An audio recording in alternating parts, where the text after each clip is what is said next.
conquering German armies covered Western Europe. The self-styled Mastering High.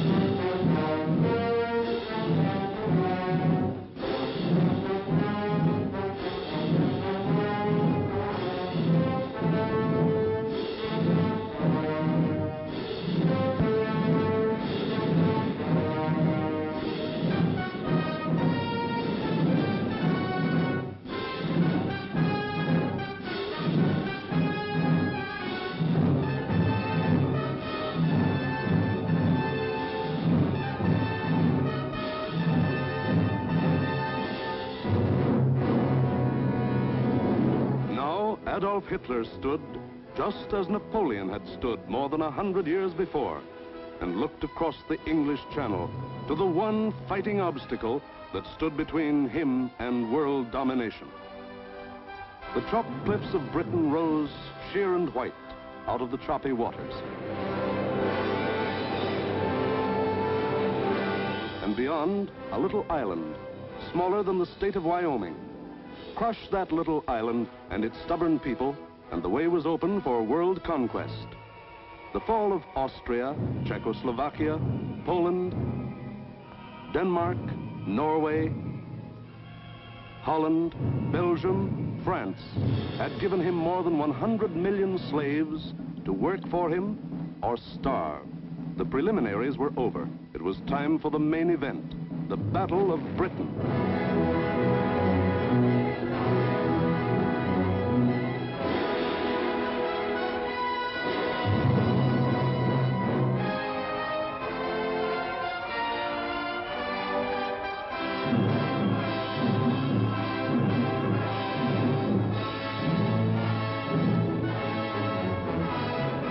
Hitler and his generals feverishly drafted their plans for the conquest of Britain. Every detail must be anticipated. A slip now might wreck the whole timetable of world conquest. 6 weeks of final preparation went into those plans. 6 weeks to determine the history of 1,000 years. The thing was foolproof. See for yourselves how simple the whole operation was to be. Look. German plan for invasion of England. Phase 1. Knock out the Royal Air Force and its bases. Get control of the air and the sea lanes across the Channel. Follow the Blitz plan that had wiped out Poland, the Low Countries, and France. Destroy communication and transport lines. Above all, get command of the air. Phase 2. Pulverize the coastline with dive bombers. Drop parachute troops to take over the airfields and establish beachheads.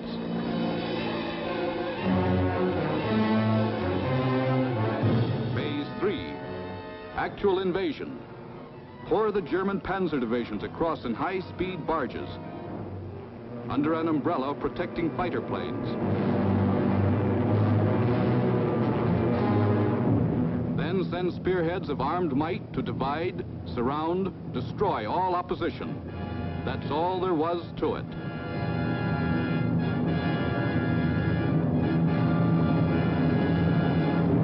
Conquer Britain. Force the surrender of the British fleet. Then, with the combined sea power of Germany, Britain, Italy, France, and Japan, he could control the seas and tell us where to head in. The torch of freedom flickered low. On the Channel invasion coasts, more than 100 fully equipped German divisions were singing the Nazi theme song, "We are sailing against England," as they waited the word from Hitler.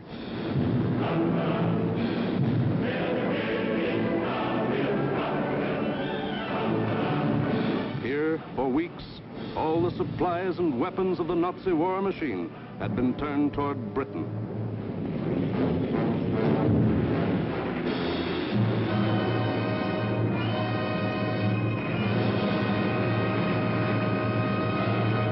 The jaws of the Nazi whale were set to swallow Jonah. And what about Jonah? How was he doing?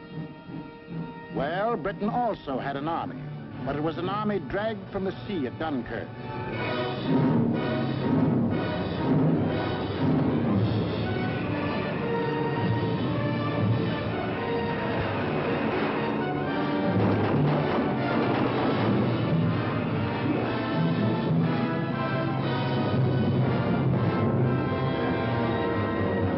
An army without weapons. These had been left behind on the roads of France. Tanks, guns, motorized equipment, all abandoned to save the one priceless item, men.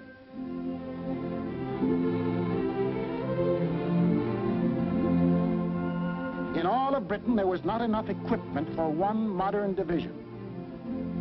Only one tank for every 1,000 square miles of territory. Only one machine gun for every 1,500 yards of beach. Britain had a navy, too, but it was scattered all over the globe, guarding vital food and supply lines. And the British knew it would be suicide to use their fleet in the narrow waters of the English Channel with the German Air Force in control of the air. Britain also had an air force. An air force outnumbered 10 to 1 by the enemy, both in men and machines. And then there was Britain herself, the people of Britain, the people who were to be terrorized and forced to surrender. They knew that every man, woman, and child, in uniform or out, would be Hitler's target in the onslaught that might come at any moment. They knew they had a job to do, and not much time to do it in. The young, the not so young, and the old. The clerk, the butcher, the farmer, the member of parliament, they formed the civilian army, Britain's home guard. They started from scratch.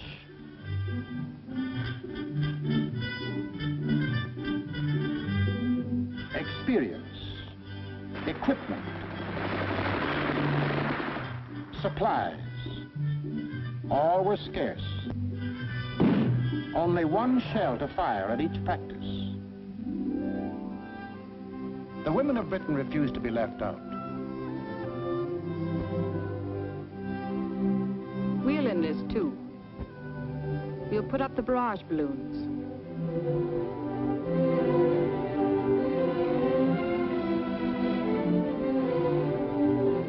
Man the ack guns. We'll run the railroads and get the trains through on time. Ferry the planes. Carry the dispatches. Drive the ambulances and run the buses. And we'll see that our men are fed and don't go hungry.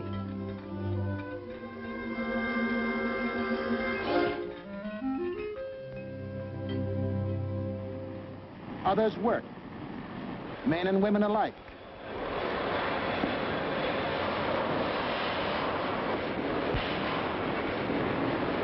They worked full time, overtime, double time, 40 hours a week, 50, 60, 70.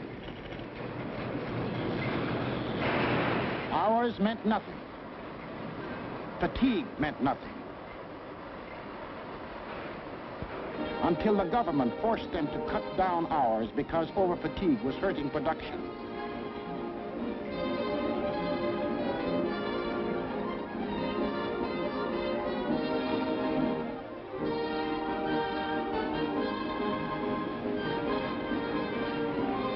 And when they weren't working, the men patrolled the moors for parachutists, blocked the roads, rehearsed invasion defenses. For something had happened here the Germans could never understand. In a democracy, it is not the government that makes war. It is the people.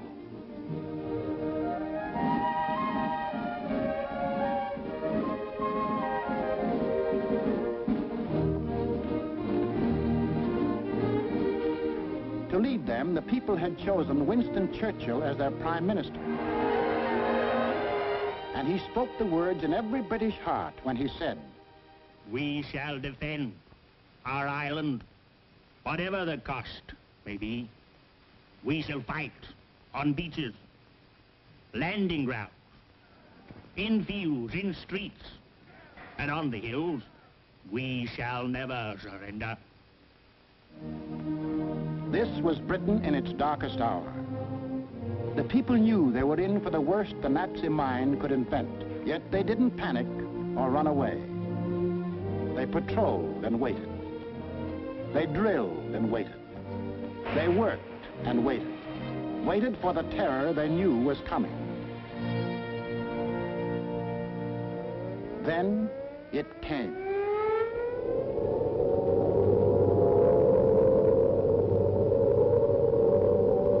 That's the sound that became part of the life of every man, woman, and child in Britain.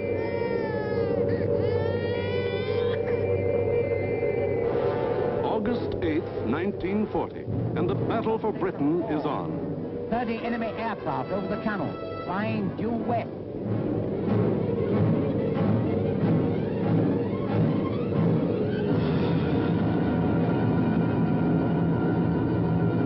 Here comes the Luftwaffe. In dozens of flights, hundreds of planes, bombers, fighters, dive bombers, across that 21 miles of channel, that 8 short minutes of water. Their first tactics were to bomb convoys in the channel. Convoys loaded with food and munitions, bound for the great port of London.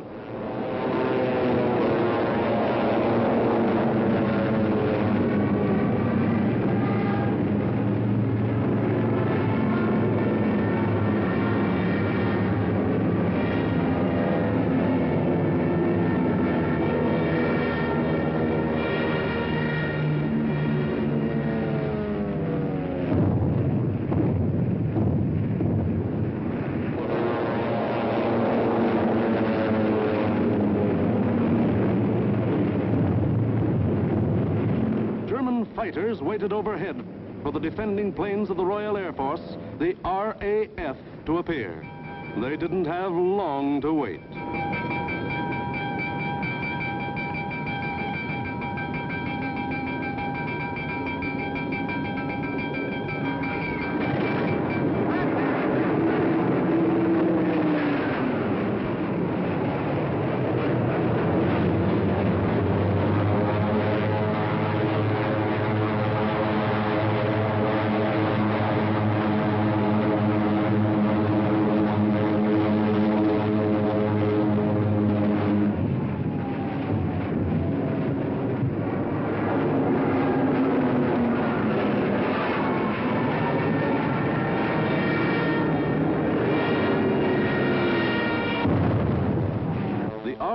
Came, facing odds of 6, 8, 10 to 1, and dove in, shouting the old hunting cry, "Tally-ho!"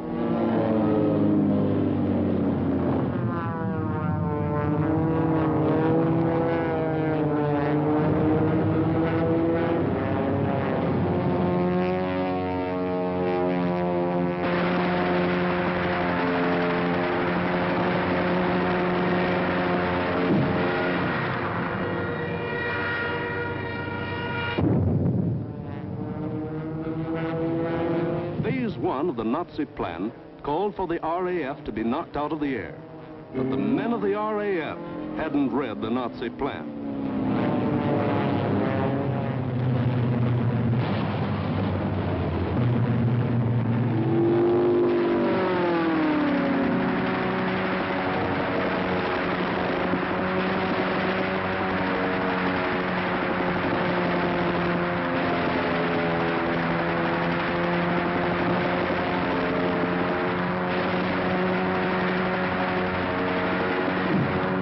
First 4 days, the RAF knocked 182 German planes out of the sky.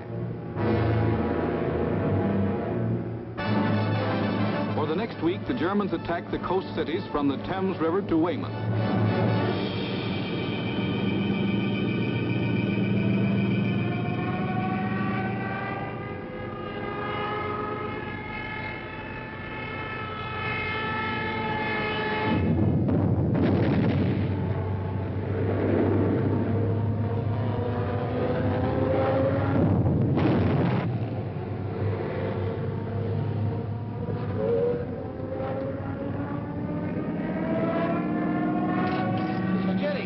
cover.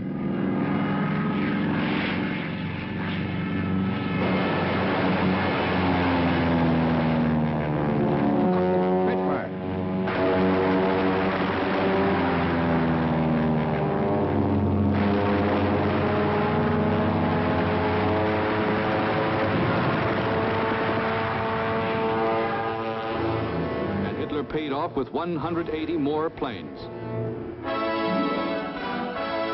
Then the Luftwaffe battered the great port towns of Southampton, Plymouth, trying for a knockout before the flow of supplies from overseas. The ports took a terrible pounding, but they couldn't be knocked out. Cargoes went on being unloaded with the protection of the RAF overhead. Battling the Spitfires and Hurricanes in the air wasn't panning out. So Goering switched his main attacks to the fighter airfields, Dover, Deal, Hawking. Maybe he could destroy the planes on the ground. He bombed the airfields, and the fields were hit. But the planes were saved. For Britain, unlike Poland and the Low Countries, didn't make the mistake of bunching its planes on the runways. The planes of the RAF were scattered and hidden, only a few on any one field, and those in the far corners. The Spitfires still went up to meet the enemy. In the first 10 days of the Battle of Britain, Goering launched 26 major attacks to get command of the air, and lost 697 aircraft. The British lost 153, and 60 British pilots bailed out.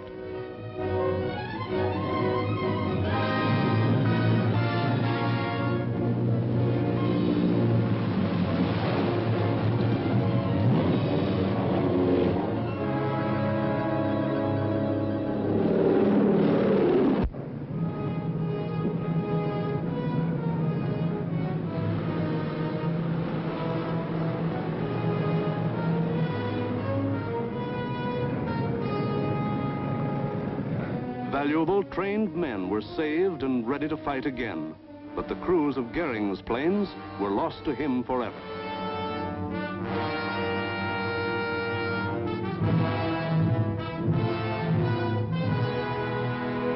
The pace was too hot. Something was going haywire. The Nazis had to call time out. On a 2,000-mile front, from Norway to France, the whole Nazi Blitz program was being stalled because the RAF was still in the air. The shock troops were getting hoarse from singing, "We are sailing against England."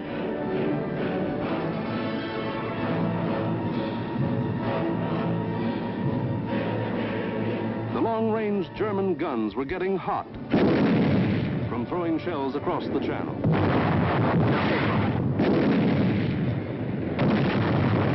In public, Hitler assured the Germans, "Mr. Churchill tells his people that England will win, but I tell you that victory will belong to Germany." But in private, he sent for Goering, the boss of the Luftwaffe, and put him on the hot seat. Goering was told to do something and do it quick. So on August 30th, he ordered all-out attacks on inland aerodromes and industrial centers. Maybe he could knock out the RAF on the assembly line. And he adopted new tactics, too. More fighters and fewer bombers. Or maybe he just had fewer bombers to send. Anyway, those he did send were well protected. Fighters above at high altitudes. Fighters on both sides. Fighters in the front and in the rear. Fighters weaving in and out of the bomber formations. Britain, winner of the first round, was ready. With higher morale and sharper defense. Improved listening posts were set up all along the coast and warned of the enemy's approach before he left the continent. A quick flash from the control station to the fighter station. And pilots were on their way to meet the enemy while he was still over the channel.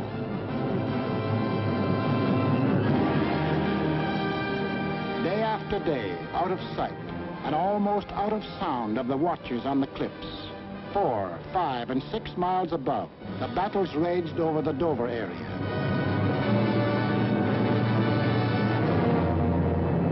The Dover Dover area became known as Hell's Corner.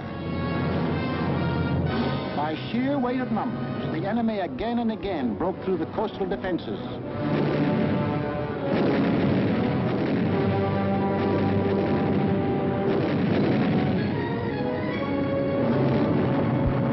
And reached inland to the airdrome. Aircraft plants, munition factories and machine shops.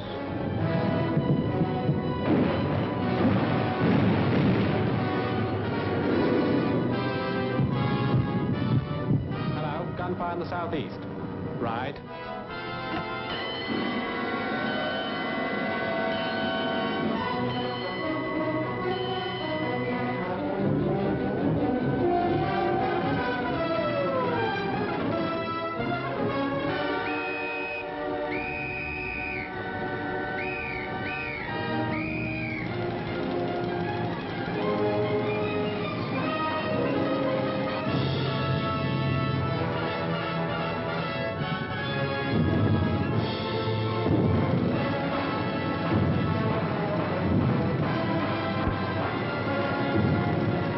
The workers kept on working,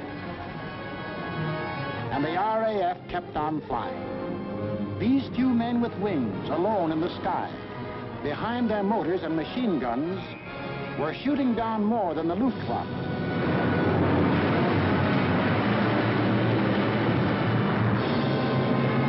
They were smashing the whole Nazi plan of world conquest.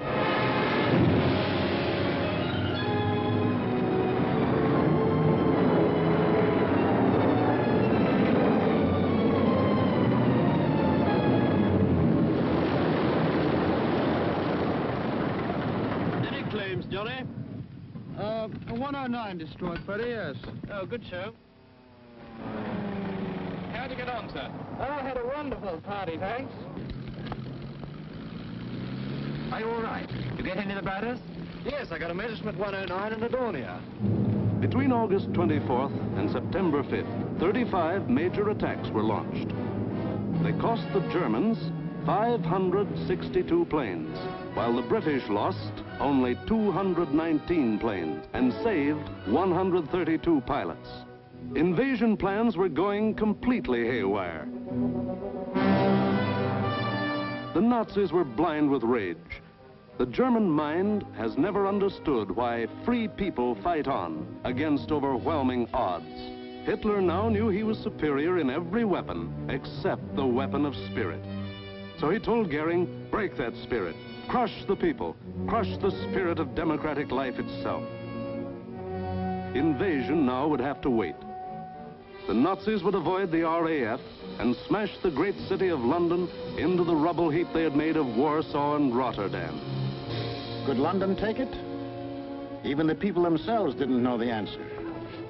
The defenses they trusted in were London's hastily assembled anti-aircraft, the ack-ack guns, the balloon barrage which kept the raiders at high altitudes,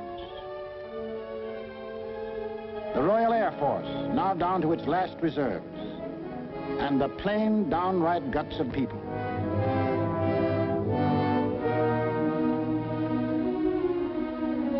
They sent more children out of the city.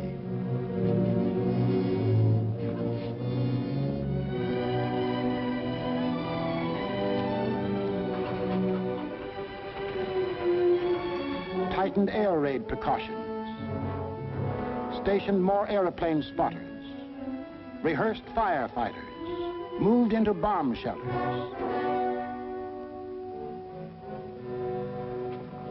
They blacked out their city and carried on.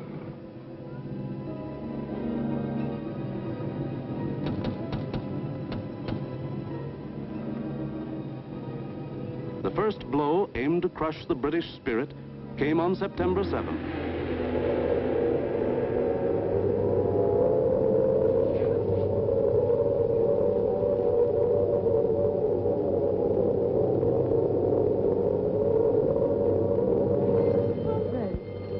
Roof reports planes coming in.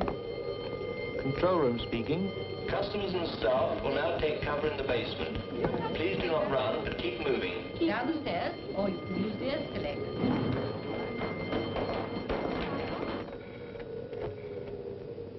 floor, clear. Second floor clear. First floor, clear. That day, when 375 German planes came roaring up the Thames River, the Battle of Britain became the Battle of London.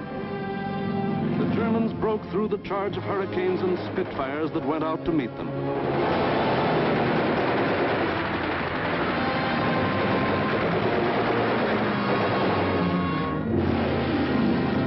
Gone was any pretense of aiming military objectives. This just savage destruction.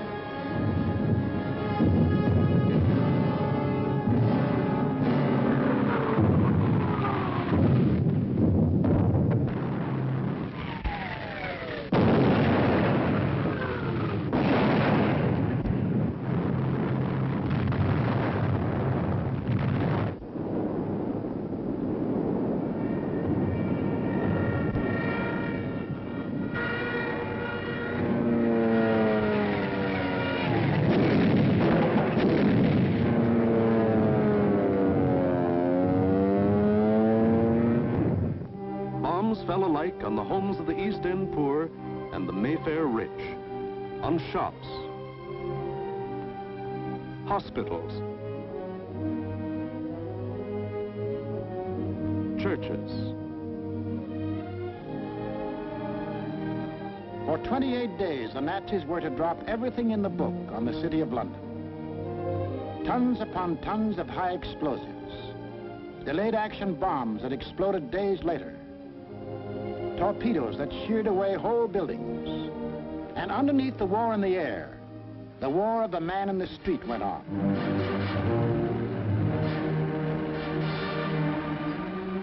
He learned to exist with very little food. He forgot what it meant to have a night's sleep, spending most of his time underground in the damp and dark and cold. Hello, Mrs. Fox. You're here early tonight. Well, I'm on the safe side, aren't I? I think that'll be all right now. Yes, that's grand. Anyway, I'll be back in a few minutes if you want. Now, how are we going to get you up there? Get a young man to lift you up. Barney, Hello. come get this young lady a lift up. Righto, I'm coming.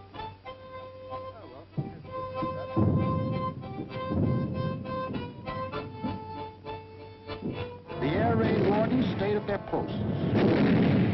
Doctors and nurses worked on steadily as the bombs crashed all around them. Rescue squads labored night and day. Hi, Gordon. I found her. Is she dead? Fight so. Firemen said, nuts to the bombs and battle to put out fires. This was life in the Blitz. Against all the rules of Nazi warfare, Britain was refusing to crumple up.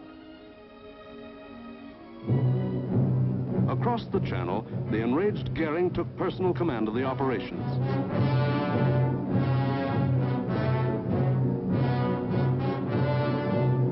And on September 15th, he sent the Luftwaffe into one of its greatest attacks.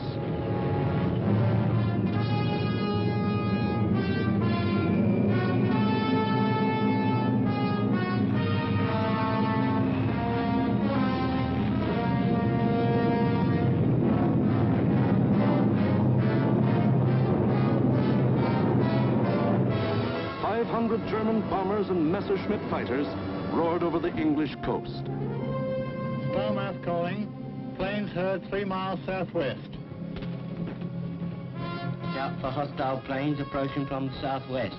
The British met the challenge by throwing in everything they had.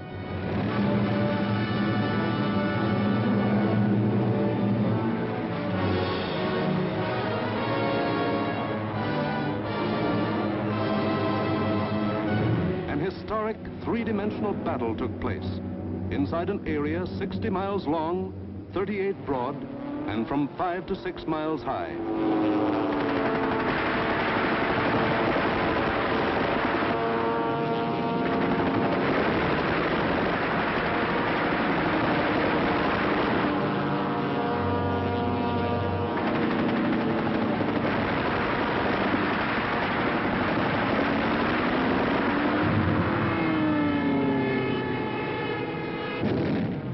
100 individual dogfights took place within the first 30 minutes of the raid.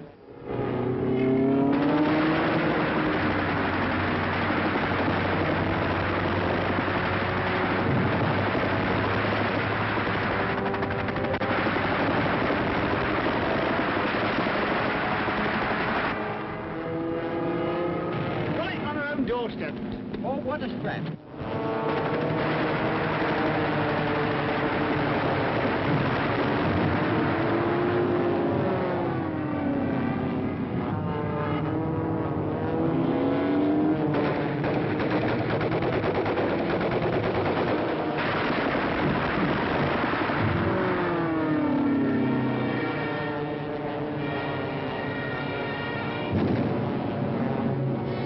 Center calling London 1.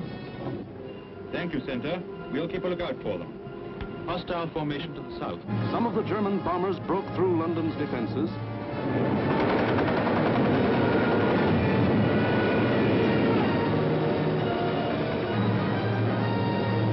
And reached the center of the city.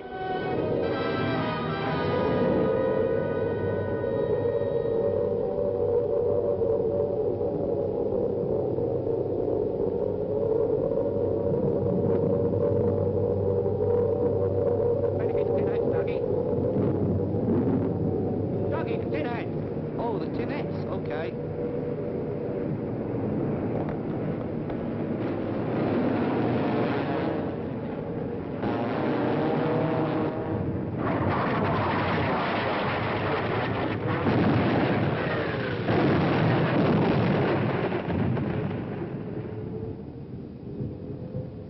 Doggy!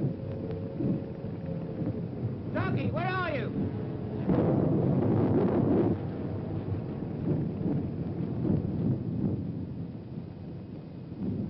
Blimey, I thought they'd got you. Who, me? Nah, I had me fingers crossed.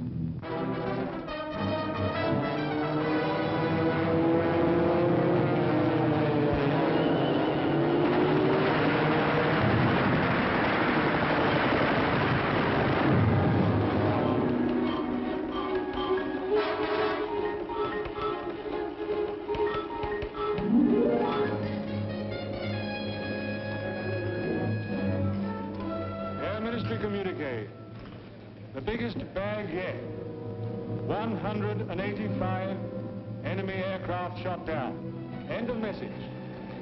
Of the 500 German planes that came over that day, more than 1/3 were shot down. In the 28 days of terror from September 7th to October 5th, the Nazis dropped 50 million pounds of bombs on the city, killed 7,000 helpless civilians, and wounded 10,000 more. Bombs fell on Buckingham Palace,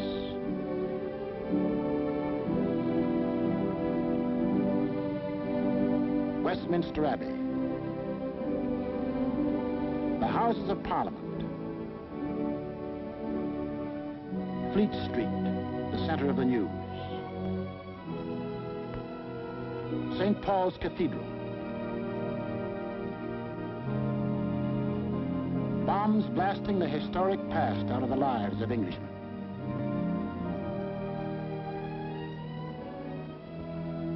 But in these 28 days, the Nazis lost 900 planes and their crews. The more they sent over, the more were shot down. The British Spitfire had proved to be one of the deadliest weapons ever put in the hands of man. If this kept up, pretty soon no more Luftwaffe. The frantic Nazis had to pull a new one. They did. On October 6th, they changed to night attacks. Maybe that way they could avoid those deadly Spitfires and Hurricanes. Maybe that way they could crush the stubborn British spirit. Never mind control of the air. Never mind Phase 1, Phase 2, Phase 3. Now to concentrate on bombing the people themselves into submission and make them cry for mercy.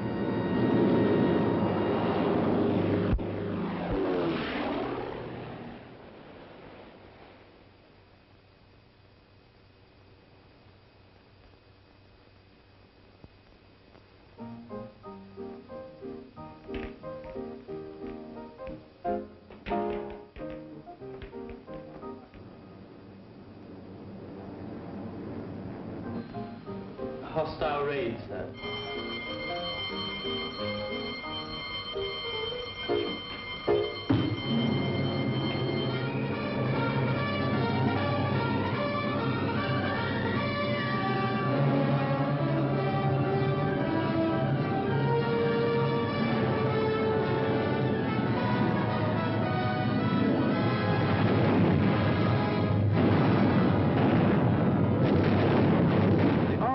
Wasn't much help at night. This was just German bombs against British guts.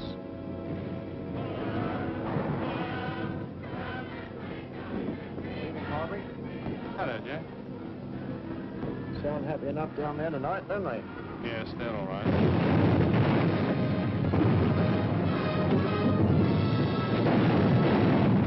The great docks of London were left roaring infernos.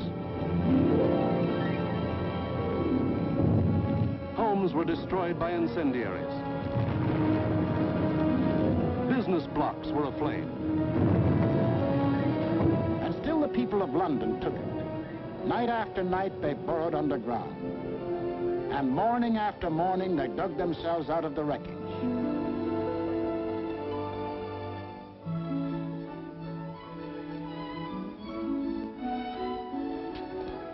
Good morning, Mrs. Burr. Good morning, Miss Ryan. See you tonight. Right here. Come on, Bessie.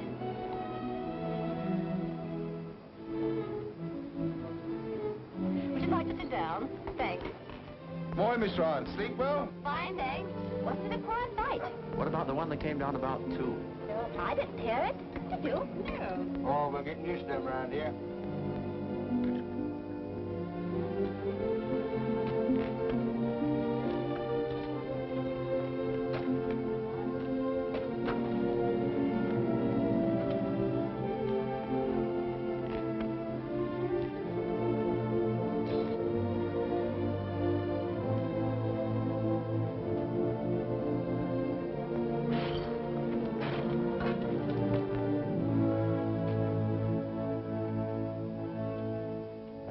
Better go away from this for a bit. Of course not. It'd take more than this to get me out of my home. Now go on, you've got to get to work. Okay. The Battle of London was the battle of the people of the city. In spite of bombs and fire and death, they got to their desks and workbenches to spend another 10 or 12 hours working, working, working. The British spirit was stronger than ever. And the RAF was flying higher than ever. Not only higher, but farther. SIO, operation for tonight. GP 1562, EP 781, 10 aircraft. You'll find, I think, a decent photograph of the submarine yards there. There's a very good one taken the other night, Monty. Was there? A bit further along. That's it. Those are the submarine yards. Just there. Yes. Well, chaps, this is your target for tonight. It's the submarine and shipbuilding yards at Bremen. It's a vitally important target, and it's got to be hit hard.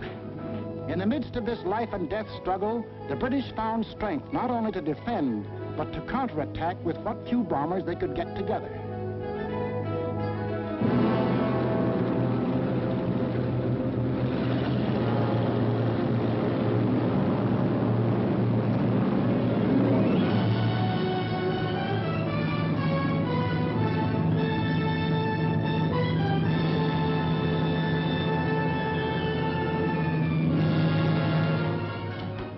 Charlie, airborne, sir.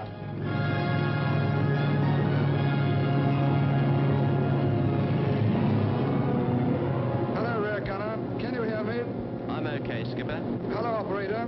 Everything okay? Well, it seems to be all here, sir.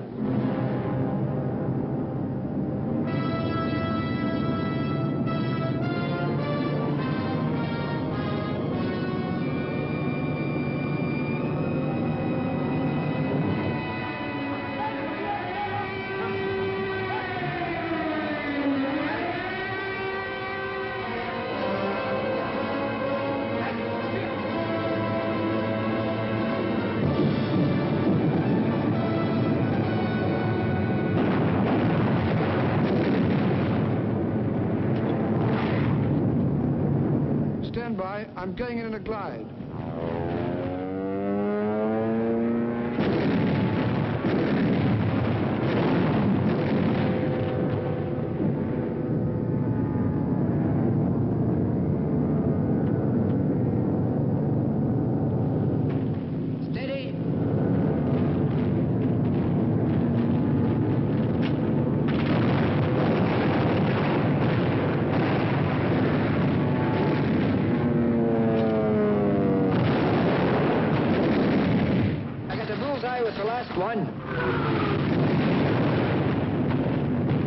Here was the RAF giving it back.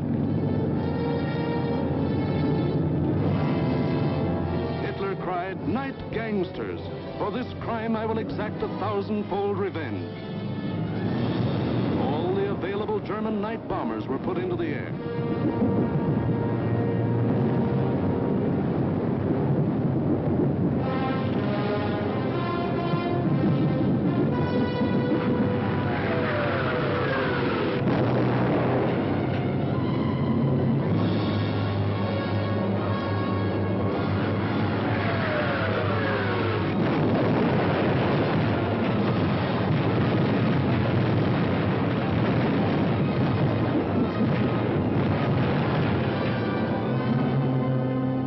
Thousand-fold revenge was Coventry. On the night of November 14th, £1 million of bombs were dropped on the city.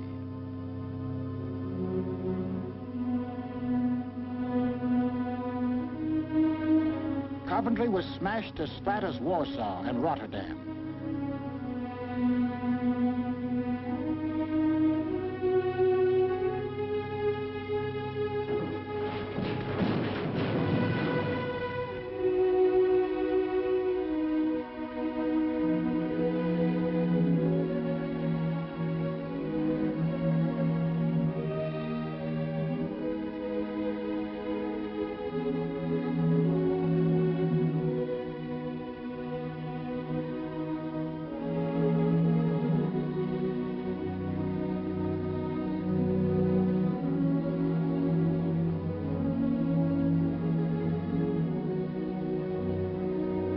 The people of Coventry dug their loved ones out of the blasted ruin, saw them to their last resting place in a common grave.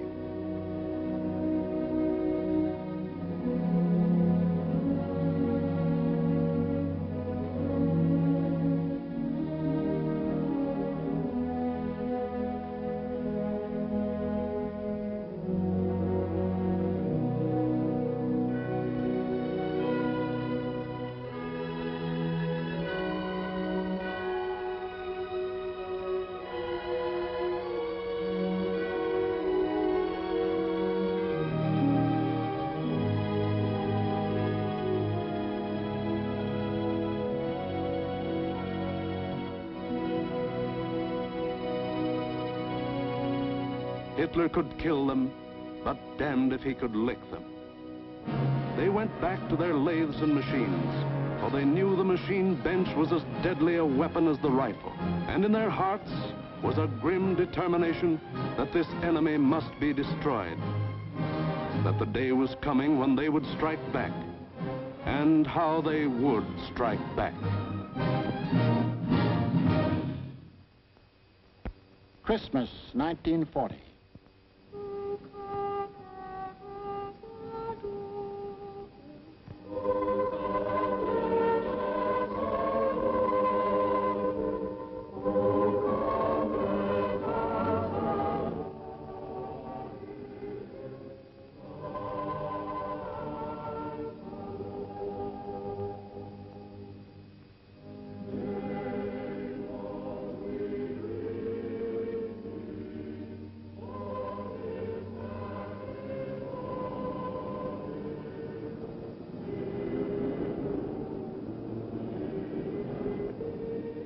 Christmas, season of peace on earth, goodwill toward men, was the ironic quiet before Hitler's great burst of rage against a people who couldn't be licked.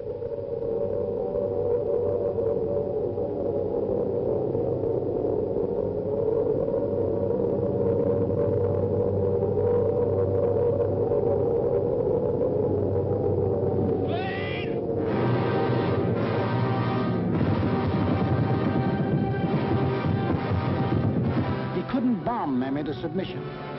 So he would burn them to ashes.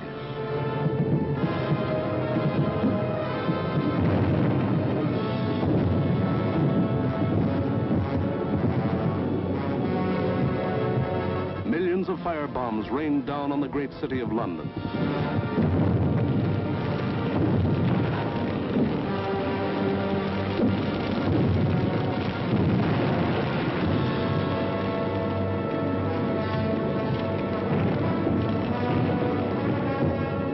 In a matter of minutes, more than 1,500 different sections of the city burst into roaring flames. Flames that swiftly merged into the greatest fire in recorded history.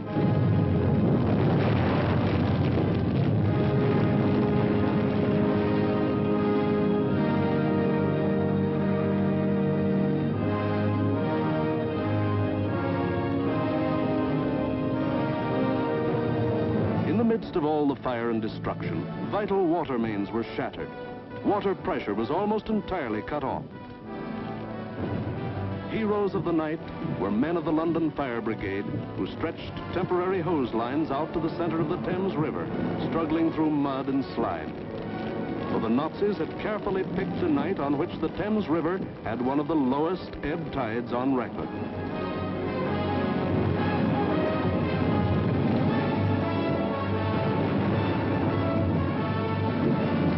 And while London burned above them, the people of the city held on. Chin up and thumbs up.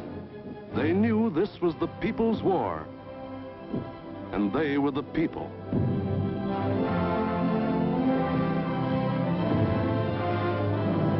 And a people that couldn't be panicked, couldn't be beaten.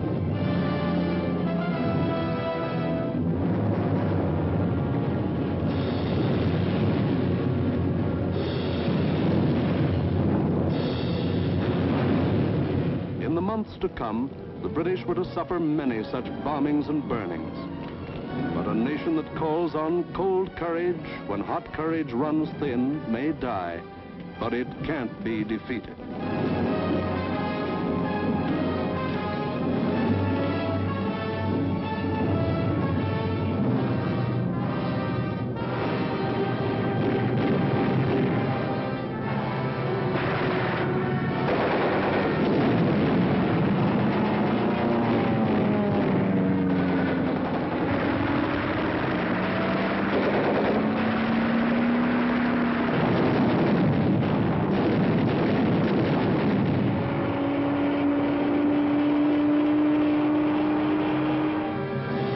The Battle of Britain was won, but not by Hitler.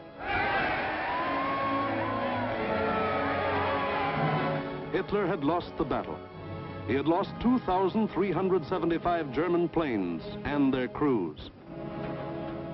For the first time, it was the Germans who ate the bitter dirt of defeat. Gone was the legend of their invincibility. For a solid year, the Nazis struck Britain with all their might. They leveled thousands upon thousands of homes and damaged millions of others. They killed more than 40,000 men, women, and children, and seriously wounded 50,000 more. But not one single Nazi soldier set foot on British soil. But Hitler couldn't stop, and in our next film we will show how he had to turn to the east again. Why did the Nazis lose the Battle of Britain? First, because a regimented people met an equally determined free people, and the free people made them quit cold. We've been bombed, dive bombed, high-level bombed, machine gunned, been through 2 invasion scares. The last lot we had the house down about our ears. But we're still sticking it, and we're going to stick it. Second, because this was a new kind of war, and the RAF were the men who could fight it. These were the men who belonged to what Hitler called those weak, soft democracies. The British did more than save their country. They won for the world a year of precious time. It was not only for the people of Britain, but for the people of the world that Winston Churchill spoke when he said, Never, in the field of human conflict, was so much owed by so many to so few.